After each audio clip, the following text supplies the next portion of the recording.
Hello, Stampers! Welcome to the Inkin' with Dink Facebook Live. I'm Dina Lanzendorf, and today what I wanted to do was I wanted to show you some alternative projects that I have come up with for the April Paper Pumpkin Kit. It was a beautiful kit this month. I really liked it, and so it was super easy to come up with alternate projects for it because it is such a pretty kit. So are you ready to take a look? Then I'm going to flip you around here without getting you too dizzy.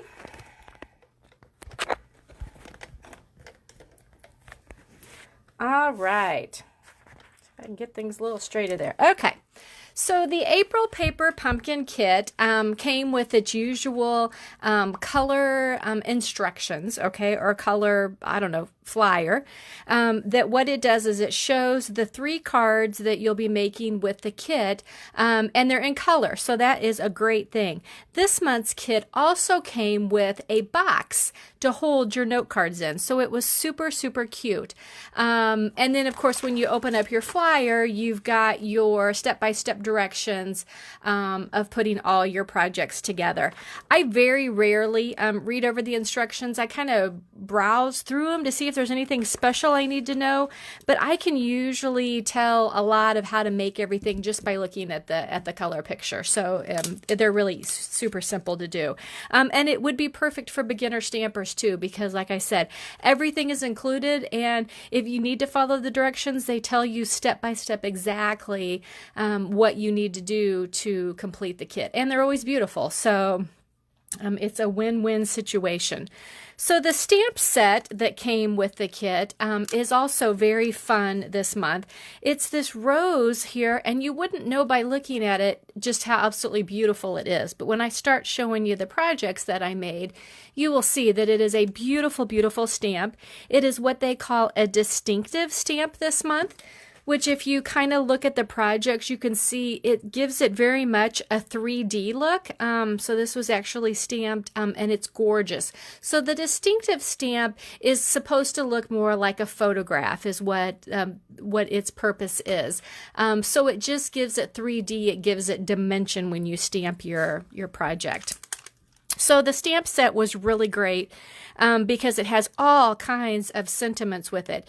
It says, "For you, best wishes, happy Mother's Day, thank you, thinking of you, happy birthday, and congratulations." So it covers everything that you could possibly need a card for. So it is a great stamp set this month.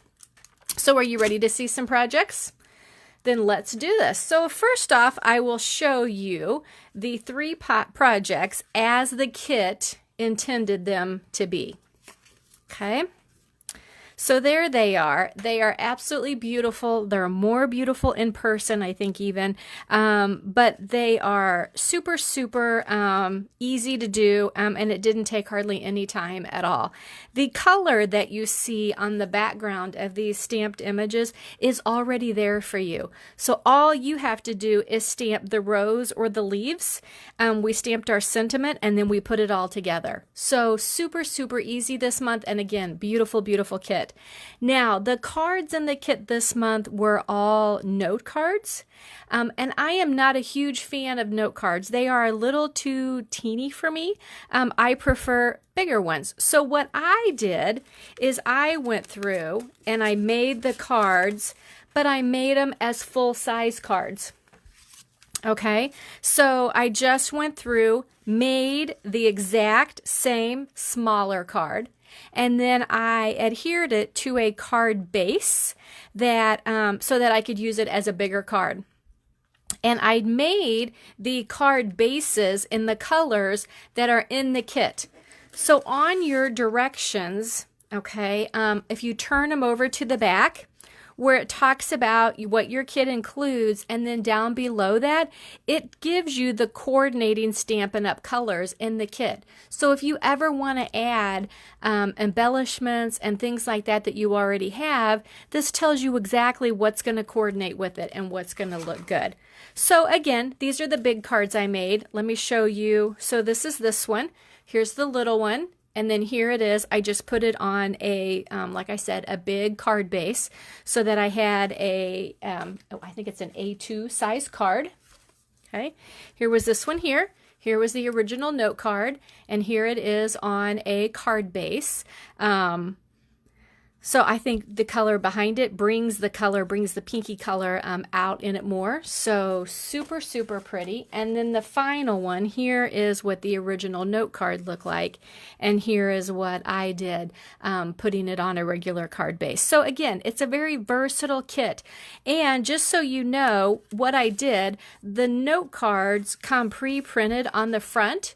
So when I made my normal card or my bigger size card, I just cut this in half. I cut the front piece off, and then I use that as a layer on my card, so that I still kept that background color in it too. So very fun. So then what I decided to do is I used the stamp set, okay, that beautiful rose, and then I wanted to make some more cards using that stamp set, just so we could get a better feel of really how pretty that stamp set is. So this is one card I came up with for a Mother's Day card. I've kind of got a lot of Mother's Day on the mind right now. People are asking for Mother's Day cards for things. So I made this card. I thought it turned out really, really pretty. This is the Grapefruit Grove, and I believe that's shaded spruce that's with it. So I thought that turned out nice, and used the stamp that's in the Paper Pumpkin kit for the month. Another one I made was this one here. I just wanted to fill the whole background with that rose. I just think it is, I guess it's probably really not even a rose. I'm not sure, maybe it is. I don't know what it is. I'm not a flower person, can you tell? But I just kind of wanted to fill the background with it. I have on here my polka dotted tulle ribbon, which I just love, and it just makes it very delicate looking. And then I put on, just kind of scattered on some pearls on that one. So I thought that turned out really pretty too. That is using the Blackberry Bliss, and I stamped it off first and then stamped it on the card, so it gave it a lighter look. This one here is the same basic type of card. I just stamped the rose all over on the background. It just gives it, I don't know, a really 3D, or it gives it a lot of texture look on it. And this time instead I used the white flax ribbon, which is in stock now if anyone is interested, and it is also carrying over to the new catalog, so this will be around for a while. Just kind of used the same stamp and scattered some pearls on there like that, so I thought that turned out kind of pretty. And then what I always do every month, let me show you my 3D project first. So since I'm not doing all the note cards, I don't need a box to hold note cards, but I went ahead and made up the box and then filled it with Hershey nuggets. Isn't that fun? So just kind of a fun little 3D thing to do. And wouldn't that be a fabulous gift for someone? A box filled with chocolate, yum. Would even be a great Mother's Day gift, birthday gift, just about anything. But I thought that turned out kind of fun, just to go ahead and make up the box as it said to do. So very pretty. All right, so I always try to do a scrapbook page with my kit. I am a big scrapbooker, and I know a lot of you out there are still big traditional scrapbookers too. So I used a card front from each of the cards to make my scrapbook page. So I'm going to take the camera and kind of scan a little bit. Let's see if I can do this. So there is the one page, okay, that says Happy Day. And of course, this is one of the cards, and this is one of the cards. And then the other side looks like this. So up here, oops, I'm dropping stuff here. Up here in this corner is the other card base. So again, I just did them up just exactly like the kit called, and then I stuck them on my white 12 by 12. I used some of the card base size in the same coordinating colors to just give it a little pop. And then I used our border punch down here to do the contrasting color, just to kind of give it some lacy look, some kind of pretty stuff. So I thought that was kind of fun. Like I said, I always try to do a scrapbook page with my kit just to show really the versatility of it all. So that is it. That took all of that, covered up or filled up one of my boxes.